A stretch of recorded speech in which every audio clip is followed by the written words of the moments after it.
Vim compartilhar uma palavra hoje. A gente está dentro da série Aos Santos, ao Senhor, aos Santos, ao Mundo, né? Projetado aqui. Semana passada o Dom falou sobre família espiritual. Primeira pregação nós falamos sobre secreto, sobre buscar a Deus. E agora a gente vai falar ao mundo, que acontece dessas paredes aqui para fora. Aleluia, estou feliz por isso. Eu acho bem legal essa série porque ela está falando das 3 coisas que a gente faz na vida. Você é um cristão, você ora, busca a Deus, ao Senhor. Você vive a comunidade dos santos. E quando a Bíblia fala os santos aqui, quando a gente está falando dos santos, a gente não está falando lá do São Paulo, São Pedro. A gente está falando do São Rogério, São Leandro, Santa Tamara. A gente está falando da Santa Clísia. Tem uns santos diferentes na igreja. Sabe por quê? Santo é todo aquele que Jesus santifica. Se você está em Jesus, você é um santo em Jesus. Jesus mudou você da condição de pecador para santo. Então nós somos santos em Deus. Acredita nisso, irmão. Então, se hoje a Bíblia fosse escrita pela Clísia ou pelo Ricardo, eles iam falar, a carta começaria assim: São Ricardo, a igreja Poema de Blumenau. É mais ou menos quando a gente vê as cartas de Paulo a Corinto, carta de Paulo a Timóteo. São santos, Jesus santificou, então é maravilhoso fazer parte da família dos santos. Aleluia. Não quer dizer que você torce para os santos, está repreendido em nome de Jesus. E ao mundo é o quê? Quem busca a Deus, o seu secreto, tem intimidade com Deus, vai viver a comunidade dos santos, a igreja de Jesus, uma família espiritual que vai tocar o mundo. E quando falo mundo, são pessoas, não é aquele mundo que a gente imagina, são pessoas, as pessoas que ainda não fazem parte da comunidade dos santos, mas a gente deseja apresentar o Senhor, para que ela se torne uma família, e daqui a pouco elas comecem também a cumprir a missão de chamar mais pessoas para esse lugar. A gente é a pior pirâmide que existe na Terra. Há 2000 anos, uma pirâmide que nunca quebrou. Essas pirâmides por aí é do diabo, beleza? Essas bets, essas paradas estão aparecendo por aí, não cai nisso não. Mas essa pirâmide aqui é de Deus. Nossa, gente. Era uma piada. Eu sou péssimo para isso. Quero começar fazendo uma dinâmica. Alguém tem um copo aí para me emprestar rapidinho? Eu esqueci de pedir. Um copo de vidro, talvez? Pode ser de plástico. Aqui ia ficar mais bonito com de vidro, mais chique. Traz uma garrafinha, por favor.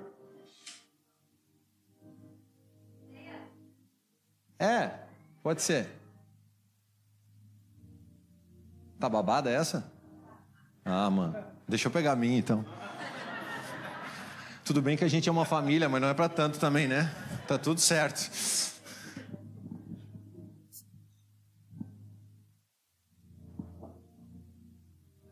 Amigos, presta atenção. A água aqui é Jesus. Relacionamento com Deus. A gente precisa ter relacionamento com Ele para poder estar cheio. O copo é a comunidade dos santos, é a igreja.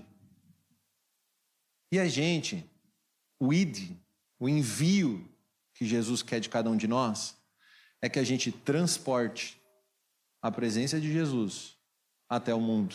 O Ricardo é o mundo, tá?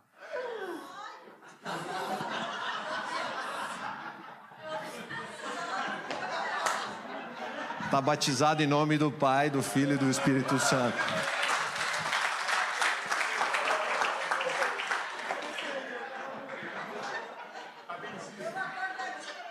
A gente não benze pessoas desse jeito. Essa só foi uma ilustração para você ficar aqui comigo. Beleza? Clísia estava com medo que eu ia jogar nela. Volta para cá. Ai, meu Deus. Quem que é o próximo? Quando a gente está falando ao Senhor, a gente está falando de buscar o Senhor e ser preenchido por Ele. Quando a gente está falando de igreja, a gente está falando do meio que Deus usa para tocar o mundo. Então, deixa eu te perguntar, primeira coisa, qual nível está o seu copo? O quanto da presença de Jesus você está carregando aqui? Se esse copo tiver um pouco vazio, cara, a gente ainda consegue transportar Jesus, mas já fica um pouco mais difícil para derramar. Mas quanto mais cheio esse copo tiver, mais fácil vai ser da gente tocar alguém. Então pensa comigo, pela manhã eu busco a Deus no meu secreto, ao Senhor, e eu começo a sair de casa. O Ricardo está se escondendo aqui na frente. E eu começo a sair de casa e de repente eu esbarro em alguém. O que acontece? Daqui a pouco eu ando mais um pouquinho e eu tenho relacionamento com alguém. O que acontece? Daqui a pouco no meu trabalho, vou ter uma conversa com alguém, vou fechar um negócio, eu esbarro em alguém, o que acontece? O que começa a sair de você? Jesus. A presença de Jesus. Amigos, esse é o evangelismo. Isso é o ID. Isso aí, pregar o evangelho a toda criatura. É você transferir de uma coisa que você carrega. É se você está cheio de Jesus, apaixonado por Jesus. Você já viu um moleque apaixonado, adolescente? Quem já foi adolescente apaixonado? Levanta a mão. É insuportável. Ele só fala da gata. Não é? Tudo. Não sai da cama sem mandar uma mensagem antes. Não vai dormir sem passar uma hora. Ai, desliga você primeiro. Não, você. Não. É chato. E ele só sabe falar daquilo. Por quê? Porque o copo está cheio de uma paixão. Nossa, tem um monte de gente vermelho rindo aqui agora. Tem alguém apaixonado. O copo está cheio de uma paixão e ela é boa. Agora, se a gente estiver cheio de Jesus, qual vai ser a nossa paixão? Como é que a gente vai evangelizar o mundo? A gente quer falar de ganhar o mundo, ganhar pessoas, não como um negócio frio, não como um negócio vazio, não como um evangelismo que a gente vai panfletar no semáforo. E está tudo bem se você fizer isso, mas, cara, isso é seco. À medida que você esbarra nas pessoas cheio de Deus, o que vai sair de você? Poder de Deus. E aí você vai evangelizar as pessoas. Você vai comunicar, você vai transferir uma coisa que você tem, que é a presença de Jesus. Você está entendendo? Bora? Quem topa? Aleluia! Então deixa eu fazer algumas perguntas. O que é a igreja na visão do mundo? Quando eu falo a visão do mundo, as pessoas que ainda não são igreja. Quando elas olham para nós como igreja, qual a conclusão que elas chegam? O que elas pensam da igreja? O mundo tem visto qual igreja? Quais atitudes? Qual Jesus a gente tem mostrado? Se a gente é um copo transparente, o que eles estão vendo? O quanto eles estão vendo de Jesus em nós? Será que a gente está conseguindo apresentar o evangelho a toda criatura? Será que nos nossos relacionamentos a gente está conseguindo transparecer que a gente carrega um poder dentro de nós chamado Jesus, que transforma, que constrói, que santifica, que muda caráter, que transforma pessoas, que restaura casamento, que arranca o viciado do seu vício, que traz uma vida nova? Será que é isso, meus amigos, que a gente está conseguindo mostrar? Pois deveria. Esse é o verdadeiro evangelismo. Então, a gente quer falar de uma igreja que carrega a presença de Deus, que é família quando está junto, mas quando está lá fora, comunica a presença de Deus, transmite a presença de Deus. Então a gente não pode perder uma oportunidade de transferir o que a gente carrega. Transferir a presença de Deus que mudou sua vida, não mudou? Quem foi transformado por Jesus aqui? Por que a gente não comunica isso? Por que a gente não transfere isso? E é sobre isso que a gente vai falar um pouco agora. 2 Timóteo capítulo 4, verso 5, fala assim, você, porém, seja moderado em tudo. Suporte os sofrimentos, faça a obra de um evangelista, cumpra plenamente o seu ministério. Isso aqui é Paulo dando instrução a Timóteo. Ele fala assim para ele cumprir a obra de um evangelista. A palavra evangelista é aquele que transmite as boas novas. Então, se a gente estiver cheio de boas novas, o que a gente vai transmitir? Boas novas. Vou achar outro para jogar água daqui a pouco, fica ligado. A gente vai transmitir as boas novas. Agora a questão é, se a gente não praticar o Senhor, se a gente não tiver intimidade, secreto, buscar a Deus, a gente não tem boas novas. Os nossos papos vão ser qualquer coisa, menos as boas novas. Vão ser más novas. Você já ligou o jornal? São más novas. Não tem uma notícia boa. A notícia boa está dentro de você, Jesus, que salvou o mundo. E a gente está esperando voltar. Então você porta as boas novas. As boas notícias do céu estão dentro de você. Não está no pastor no culto de domingo à noite. Está dentro de você que se relaciona com Deus. Você ouve o que o Espírito quer dizer, quer falar, quer fazer. E então você comunica isso. Então a gente precisa desenvolver a sensibilidade de ouvir o Senhor para poder comunicar, para poder transferir, para poder tocar pessoas. E aí com os olhos cheios de misericórdia, compaixão e graça, a gente vai comunicar essa presença. Eu lembro que em Atos, quando você vai ler a Bíblia, você vai ver que os discípulos eles receberam a presença do Espírito. E a partir de então eles saíam, transferindo a presença do Espírito em todo lugar que eles iam. E eu entendo que, até naquele momento, o Espírito não tinha sido derramado, porque Jesus tinha que subir para o Espírito vir. Leia a Bíblia que você vai entender isso. Mas aí os discípulos que já carregavam o Espírito, eles andavam em vilas, cidades, estados, nações, e eles levavam uma coisa, as boas novas, acompanhado das boas novas, o Espírito. Então você tem uma boa notícia, e você porta Deus dentro de você. Você já se ligou que são duas coisas diferentes? Você fala do Evangelho, mas você carrega o Evangelho.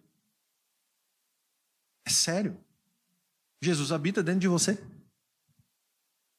Então, muitas vezes, é só a gente falar assim, Espírito Santo, vai, faz, cura. Você ora profetizando, sai do Espírito, não sai de você. Então tem desejos dentro de você que nem são seus, é do Espírito. Tem misericórdia e compaixão que muitas vezes sai de você que não é de você, é do Espírito. Fala sério, você nem aguentaria esse maridão aí do seu lado se não fosse o Espírito de Deus? Nossa, amor. Tem muita coisa, gente, que nem provém de nós. Isso é uma brincadeira, mas na verdade é verdade. Porque não tem como ter um casamento saudável sem Jesus. Não tem como ter uma família saudável sem Jesus. Não tem como criar filhos sem Jesus. Não tem como. Então tem coisas que existem dentro de você porque o Espírito do Senhor habita dentro de você. Então você tem uma boa mensagem e você porta o mensageiro. Você tem uma boa nova e você porta a esperança, que é Jesus. Olha o choque que a gente tem que dar nas pessoas lá fora. Cara, tem que sair tensão de 220 volts de você. Poder de Deus. É mais ou menos isso que significa dunamis, poder de Deus. Então esse poder cura, então esse poder liberta, esse poder transforma. Ele fez isso com a gente e vai fazer com mais pessoas. Então o princípio é transferir o que a gente carrega. A nossa fama como igreja, infelizmente, não é muito boa lá fora. Se você perguntar na maioria das rodas por aí, as pessoas que não vivem em igreja, elas vão falar que a gente é um bando de orgulhoso, manipulador, mercenário, que pede dinheiro, que faz um monte de coisa. Por quê? E eu até entendo a visão de muitas pessoas sobre a igreja. Porque existem igrejas, e graças a Deus você não é uma dessa, que anda com esse copo vazio. E quando o copo está vazio do Senhor, a gente não tem o que transferir, o que comunicar. A gente está falando de uma coisa que a gente não vive, a gente está pregando um evangelho que não nos transforma, a gente está falando de que Deus cura, mas Ele não nos curou, a gente fala que Deus transforma caráter, mas o nosso ainda é corrompido, a gente fala que Deus salva casamento, mas o nosso casamento é uma droga. É porque o cara está vazio de Jesus. Então ele não tem o que comunicar. E infelizmente essa é uma realidade da maioria das igrejas. Então a gente é mal visto. E como é que a gente conserta isso? Falando coisas positivas da gente? Não. Andando cheio de Jesus e vivendo essa verdade. E à medida que a gente tocar nas pessoas, vai sair Jesus de você. E à medida que o seu casamento é consertado, Jesus vai encher você de pessoas ao seu redor com o casamento destruído. Para quê? Para você bater lá e sair Jesus de você. Está entendendo? Então a parte mais importante é se encher de Jesus e todo o resto é uma consequência de viver um relacionamento com Deus. Mas hoje eu estou falando da consequência. Ser cheio para derramar. Então assim, toma um golinho na presença de Jesus. Não tenta só derramar. Pega para você. Pega a parte que precisa. Você está entendendo? Em resumo, nós temos apenas uma coisa para transferir: a presença de Jesus. Mas, Cris, eu não sei muito da Bíblia, eu não estudei muito, eu ainda sou novo. Irmão, se você tem um relacionamento verdadeiro com Jesus, você carrega Jesus. Isso é tudo que você precisa para transferi-lo. É lógico que quanto mais conhecimento, quanto mais das Escrituras você tiver, cara, mais fácil vai ser, você vai perceber. Mas a sua experiência com Deus, ela é poderosa. Vocês têm percebido alguns testemunhos que muitos de nós estão contando aqui. São testemunhos de transformação, porque poder de Deus ali. E esse poder de Deus caminha com a gente, dentro de nós. Então assim, é poderoso se você abrir a boca e falar: Jesus me salvou, Jesus me alcançou. E o que mais você sabe? Eu não sei. Aí você já começa a chorar porque o presente de Deus está ali. Acabou, irmão. Jesus já foi, já pegou a pessoa na sua frente. Tudo bem se você não for emotivo e não chorar. Tá tudo bem, desde que seja de verdade, que saia de você essa presença. Mas essa é a ideia, amigos. Falar de uma coisa que a gente está cheio. Falar de uma coisa que queima no nosso peito. Falar de uma coisa que... aquele adolescente, sabe, apaixonado? Falar disso. Falar de Jesus dessa forma. Então, amigos, 2 Coríntios capítulo 4, verso 7, fala assim, ó: temos, porém, esse tesouro em vasos de barro, para mostrar que o poder que a tudo excede provém de Deus, e não a nós. Então Deus nos considera preciosíssimos para Ele, mas nós nos consideramos como vasos de barro, porque nós só portamos a presença de Deus, e sem Ele a gente é só barro. Mas se a gente for cheio dEle, Ele usa esse vaso para a honra, para a glória dEle. Então presta atenção, vaso. Nós não queremos falar, vou repetir isso, de um evangelismo que é barato e vazio. Nós queremos falar do poder de Deus que transforma pessoas, e um dia Ele nos transformou. Abra sua Bíblia em João capítulo 7, verso 37.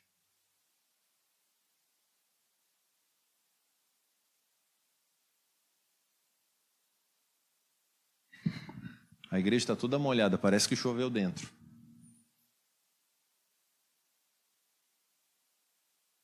João capítulo 7, verso 37. Ricardo ficou com frio. Achou? O texto diz assim: no último dia, e mais importante, dia da festa, Jesus levantou-se e disse em alta voz: se alguém tem sede, venha a mim e beba. Quem crer em mim, como diz as Escrituras, do seu interior fluirão rios de água viva. Ele estava se referindo ao Espírito que mais tarde receberiam os que nele crescem. Até aqui. Amigos, esse texto está falando de um acontecimento, numa festa. Quando Jesus fala esse texto, ele se pronuncia dessa forma, ele está no meio da festa chamada Tabernáculo, ou a festa das cabanas. O que era essa festa? Era uma das festas que o povo peregrinava para Jerusalém. Lembra a Páscoa? Todo aquele povo fazia uma peregrinação, ia até Jerusalém, no templo, porque o templo estava construído lá. Então todo o povo de Israel ia até naquele local. Lá eles comemoravam essa festa chamada Tabernáculo. Por quê? Eles celebravam o que Deus fez lá no Êxodo, muitos anos atrás, quando o povo foi liberto do Egito. Ele passou 40 anos no deserto. Isso se chama Êxodo. Eles viveram em tendas por 40 anos. E isso virou uma festa, uma cultura no povo judeu. Então eles, uma vez por ano, pegavam toda a sua família, iam até Jerusalém. Eles moravam por 7 dias dentro de uma barraca. Para quê? Para mostrar para as próximas gerações como Deus cuidou dos seus antepassados, de como Deus era fiel, de como Deus fez tudo acontecer até ali. E eles festejavam. Nessa festa também eles festejavam a colheita do ano. Então era uma festa de alegria. Era festa, 7 dias de festa e de celebração. No meio dessa festa existia um ritual. Um sacerdote, ele ia até num tanque chamado Siloé, uma lagoazinha, ele pegava uma jarra de água e ele fazia uma procissão, e ele caminhava com todo o povo até no templo. E ele chegava em determinado lugar do templo, ele lançava aquela jarra de água sobre algum lugar lá que eu não lembro exatamente onde é que era. Essa água simbolizava o que Deus fez lá no deserto. Deus fez nascer a água da rocha, sair água da rocha. Você lembra dessa passagem? Era o pedido de chuvas para a próxima estação de plantio, de colheita, do próximo ano. E representava a esperança do Messias que haveria de vir. Imagine esse contexto. A Bíblia fala que no dia mais importante dessa festa, Jesus se levanta em algum lugar, no meio de todo aquele povo, e ele fala: se alguém tem sede, venha a mim e beba. Quem crê em mim, como diz as Escrituras, do seu interior fluirão rios de água viva. E ele estava se referindo ao Espírito que mais tarde receberia todos aqueles que crescem nele. Presta atenção no contexto. Quando a gente lê assim, não faz muito sentido Jesus falar de água ali no meio, mas estava rolando uma cerimônia com água ali. E ele fala: peraí, tudo isso aí que vocês estão fazendo? Estou aqui. A fonte agora sou eu. A fonte mudou. Então todo aquele que é faminto, todo aquele que é sedento aqui, pode beber de mim. Pensa o escândalo. Por isso que eles queriam matar Jesus. Quem não entendia que Jesus era o Messias, queria matar porque isso era uma blasfêmia. E por isso que ele foi crucificado. Mas ele era o Messias. Mas ele era esse Jesus prometido. E ele ressuscitou no 3º dia. A gente comemora isso na ceia. E ele continua sendo essa fonte. Mas ele declarou na presença de todo mundo: quem tem sede, vem a mim. E eu estou cumprindo isso hoje. Que louco, né? Mas aqui Jesus está denunciando uma sede. Se ele olha para a multidão e fala assim: quem tem sede, vem a mim e beba. Ele está falando de uma sede do povo. Amigos, existe um povo sedento. Existe um povo que tem fome pelo pão vivo. Sede pela água viva. Quando você está com sede, quais sintomas você tem? Fala comigo. Quando você está com sede, o que acontece? Boca seca. Você quer que eu jogue água em você para ficar boa? Boca seca, o que mais? Quais sintomas? Desidratado, o que mais? De igual forma como o seu corpo tem sintomas, a nossa alma também tem. A nossa alma, irmãos, tem sintomas de sede de Deus. A gente já sabe que quando a boca está seca, a gente está com sede. Mas a gente não sabe que quando a gente está sem identidade, a gente está com sede de Deus. A gente não sabe que quando a irmãzinha, a ovelha sem lã, fica postando um monte de foto sem lã, é uma sede dela por aprovação de Deus. A gente sabe, mas talvez essas pessoas não sabem, que a ganância, o egoísmo, é uma sede por confiança, por ter mais, por ter que ter. Amigos, eu queria nessa noite que você desmistificasse a mente religiosa que você tem, que a gente tem. Eu me coloco nisso. A gente julga essas pessoas porque elas não sabem que tem fome e sede de Deus. Mas tudo que elas têm é sede de Jesus. Sabe quando um menino quer se tornar menina e uma menina quer se tornar menino? É uma sede por aprovação. É uma sede por paternidade. Existe uma sede na alma dessas pessoas. E elas fazem coisas que não deveriam fazer porque elas estão com sede. Um homem com fome pode matar qualquer coisa. Um homem com sede pode fazer qualquer coisa para beber e comer. A alma com sede faz coisas que ela não deveria fazer, mas a gente sabe como os santos que o mundo tem sede de Jesus.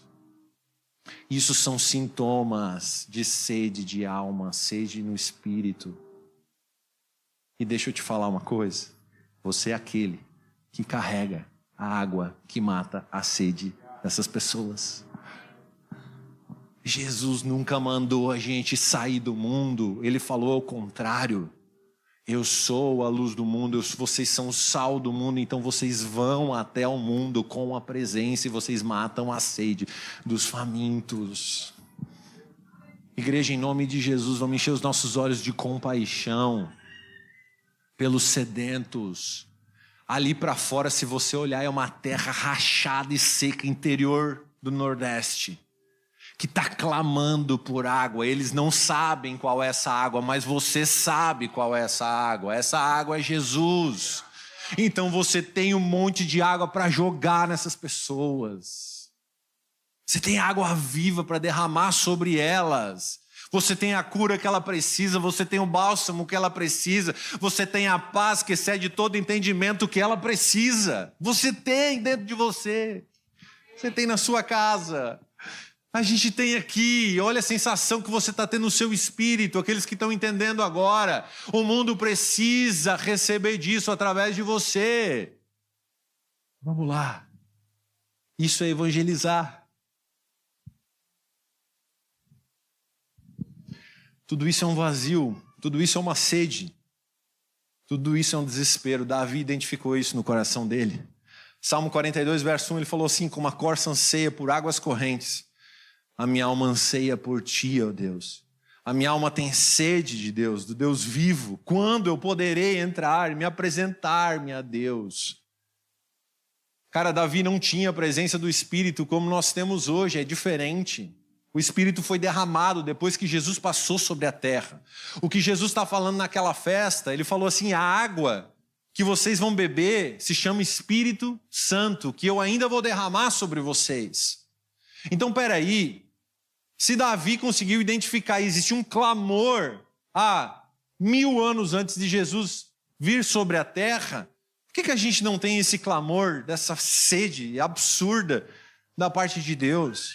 A gente tem acesso total ao Espírito. O véu foi rasgado através do sacrifício de Jesus, a presença de Deus já está. E quando eu quero beber da fonte de Deus, eu não venho para um culto. Eu vou beber da fonte porque a fonte está aqui dentro. Jesus continua falando assim: peraí, aquele que crê em mim não só sacia a sua sede, mas ele passa a ser uma fonte a jorrar. Da onde é que sai a presença de Deus? Aqui de dentro. Então, se você está com sede, irmão, é só você beber de Jesus que está dentro de você. Meu Deus, não viva da pregação do pastor de domingo.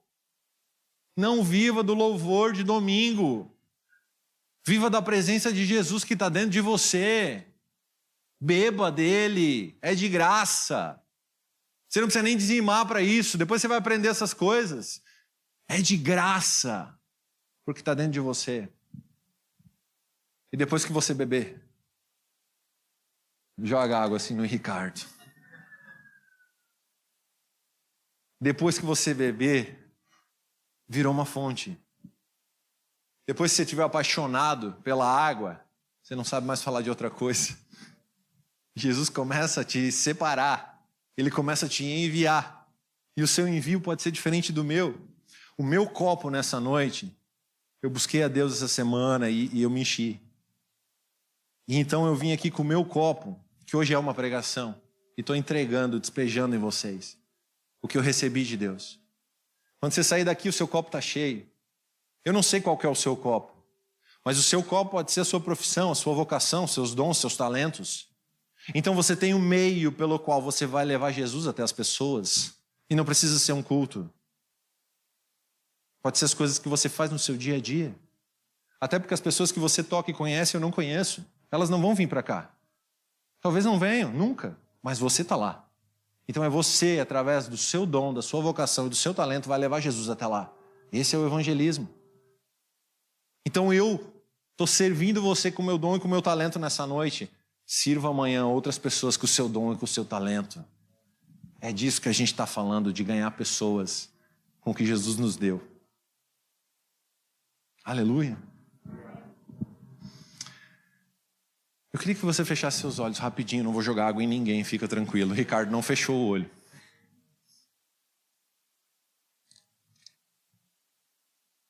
Eu queria que você pensasse. Quais sedes, fica de olho fechado, quais sedes Jesus já saciou dentro de você? Antes de você conhecer Jesus, você tinha sedes, que hoje elas estão saciadas.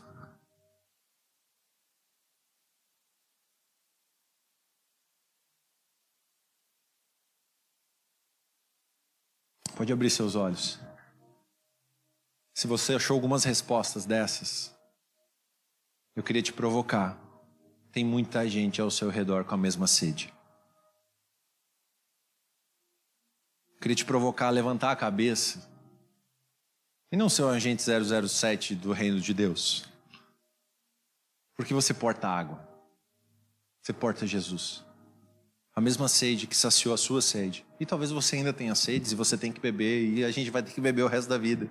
Aleluia, que a fonte é inesgotável. Mas existe um monte de gente ao nosso redor com muita sede. Elas querem Jesus. Elas só não sabem. Aí elas procuram nas religiões. Elas procuram no dinheiro. Elas procuram no sexo, nos prazeres, no pecado. Elas procuram em todo lugar. Só se saciar. Porque elas têm sede. E você tem a resposta. Nós temos a resposta. A igreja tem a resposta. Saia daqui acreditando que você é a resposta.